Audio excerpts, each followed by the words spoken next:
Rafael ইয়াদাইন না করলে কি নামাজ হবে? রফুল ইয়াদাইন না করলে কি নামাজ হবে, এই প্রশ্ন যখন কেউ করে তখন আমি রফুল ইয়াদাইন করলে অসুবিধা দেখি, বুঝছেন না? রফুল ইয়াদাইন করা সুন্নাত। রফুল ইয়াদাইন কেউ যদি না করে সুন্নত ছাড়লে সালাত হয়ে যাবে, কিন্তু যত সুন্নত কমবে তত নেকি কমবে, বোঝা গেছে না?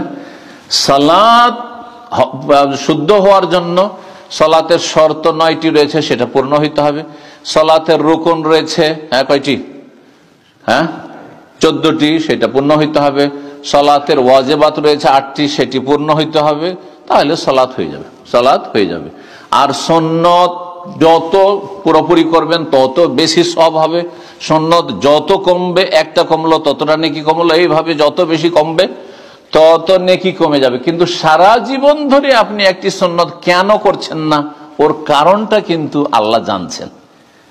যদি আপনি মনে করেন যে এই হাদিস যদিও বুখারী মুসলিম আছে, কিন্তু যেহেতু আমাদের মযহাবে নাই সেই জন্য, তাহলে মযহাব 1 নম্বরে আর রসুলের হাদিস 2 নম্বরে।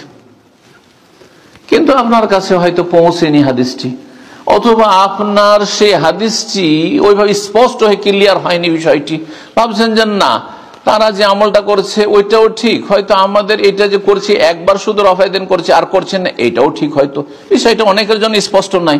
তাহলে আপনার যতটা সুন্নত কমলো ততটা নেকি কমলো, কিন্তু সারা জীবন ধরে আপনি সুন্নতকে উপেক্ষা করে চলেছেন কেন? তখন কিন্তু সেটি গুনহার আকার ধারণ করবে। আল্লাহ বুঝার তৌফিক দান করুন। আপনারা কখন এটা জিজ্ঞাসা করবেন না যে এটা না করলে কি হবে না, এটা না করলে কি হবে না। এটা যখন সুন্নাত তখন এটা করতে হবে, এটা হচ্ছে আসল।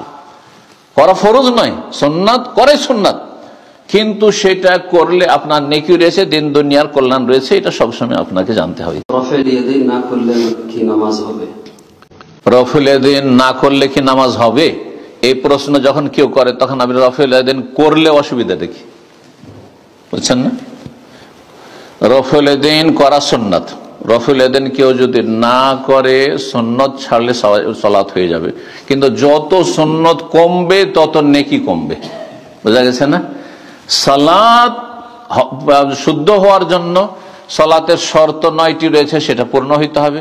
সালাতের রুকুন রয়েছে কয়টি? 14টি, সেটা পূর্ণ হইতে হবে। সালাতের ওয়াজিবাত রয়েছে 8টি, সেটি পূর্ণ হইতে হবে, তাহলে সালাত হয়ে যাবে, সালাত হয়ে যাবে। আর সুন্নত যত পুরোপুরি করবেন তত বেশি সওয়াব হবে।